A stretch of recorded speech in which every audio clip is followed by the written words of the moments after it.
dari awal bahwa putusan Hakim Eman Sulaiman ini sangat-sangat tidak cermat dan tidak menyelesaikan masalah.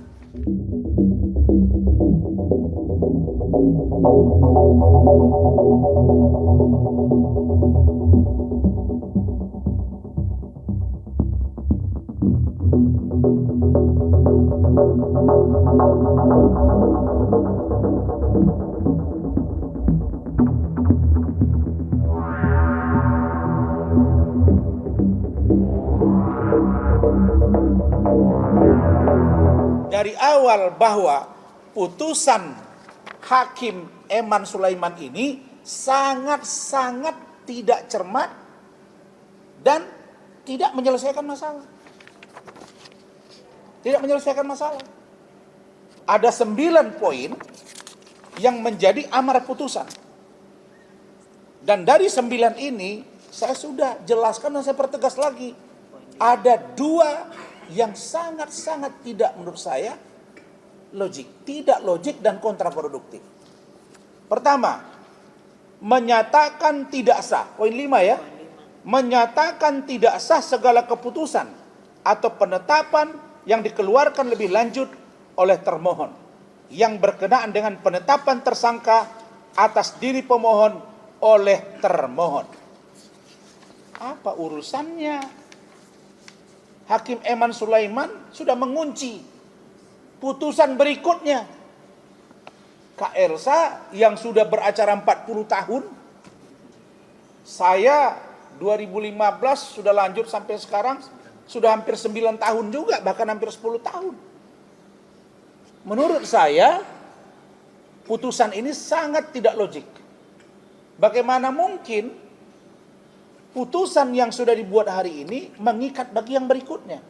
Yang saya tahu final and binding, iya. Apa logika hukumnya? Saya buka peraturan Mahkamah Agung nomor 4 tahun 2016 tentang larangan peninjauan kembali putusan pra peradilan. Di bab 2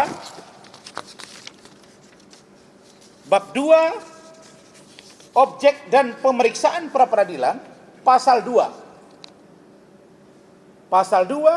ayat 1 tentang objek pra peradilan, sah dan tidaknya penangkapan, ganti rugi dan lain-lain pemeriksaan pra peradilan. Ayat 3, putusan pra peradilan yang mengabulkan permohonan tentang tidak sahnya penetapan tersangka tidak menggugurkan kewenangan penyidik untuk menetapkan yang bersangkutan sebagai tersangka lagi setelah memenuhi paling sedikit 2 alat bukti yang baru dan sah dan berbeda dengan alat bukti yang sebelumnya. Maka putusan Hakim Eman Sulaiman ini kontraproduktif dengan ini kan Kak? Karena masih bisa dibuat sprindik baru dengan barang bukti yang baru. Nah, bagaimana pendapat hukum berikutnya itu nanti disampaikan oleh Bu Elsa. Yang paling penting menurut saya adalah saya menghimbau, saya berharap agar satu, Polda Jawa Barat, apakah itu melalui tim kuasa hukumnya, karena saya dengar akan ada tim hukum yang nanti juga akan diramu, akan dijelaskan oleh Bu Elsa, bahwa kita harus menguji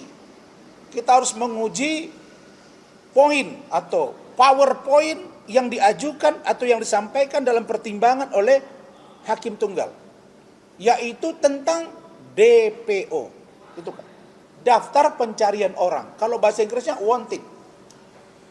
Dan DPO ini jelas menurut aturan hukum yang kita pahami, menurut SOP, menurut Perkaba, menurut Perkap, Perpol, diatur DPO adalah tersangka. Belum pernah saya dengar seorang DPO tidak tersangka. Yang saya tahu DPO tersangka. Tapi Hakim Eman Sulaiman mengatakan DPO dipanggil dulu 3 kali Kak.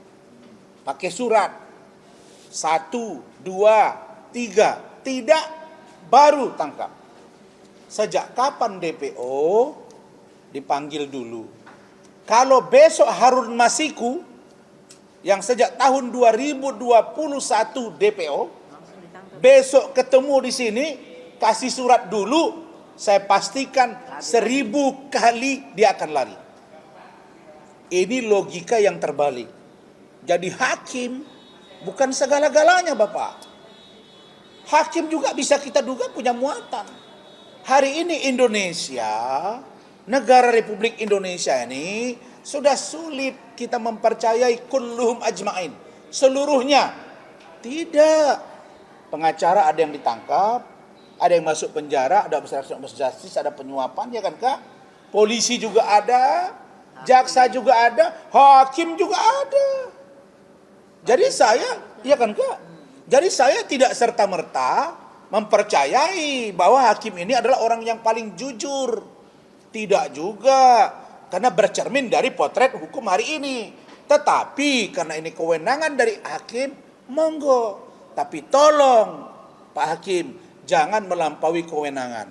Karena itulah kita akan mengambil sikap melaporkan ke Komisi Yudisial dan Badan Pengawas Mahkamah Agung. Berikutnya, kita mendorong masyarakat biasa. Apa tadi? Contoh dari Bitkum Polda Jabar. Tolong berkirim surat ke Badan Pengawas Mahkamah Agung, Kak. Untuk memastikan apakah benar DPO itu dipanggil dulu 3 kali. Apakah benar diperiksa dulu sebagai calon tersangka atau tidak. Itu yang setahu saya yang keadaan normal. Terus dia bilang, OTT. Ada bunyinya begitu, Kak ya. Kecuali OTT atau operasi tangkap tangan. Operasi tangkap tangan dilakukan oleh KPK misalnya, tetap yang bersangkutan itu adalah saksi dulu. Tidak pernah OTT langsung tersangka. Banyak orang yang ditangkap bersama dengan bupati wali kota, lalu sebagian dibebaskan. 1 kali 24 jam yang diperlakukan begitu, kan gitu Kak. Saksi dulu baru tersangka. Tidak pernah seorang DPO itu orang tangkap tangan itu langsung tersangka, tidak pernah. Kan gitu Kak ya. Itu jelas, diperiksa dulu, didalami dulu.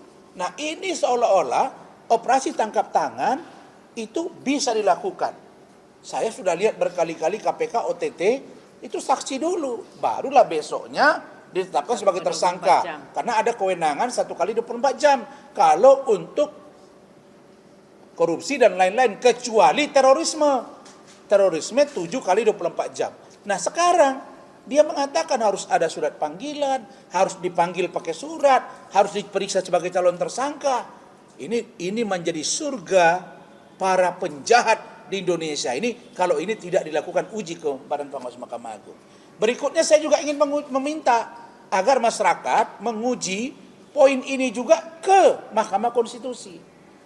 Supaya jelas. Kemudian kita ingin tahu kedudukan Perpol, kedudukan Perkap, Peraturan Kapolri, kedudukan Perkaba, Peraturan Kabar Reskrim, ini disesuaikan. Karena setahu saya, Perkap, Perpol, Perkaba itu internal Polri.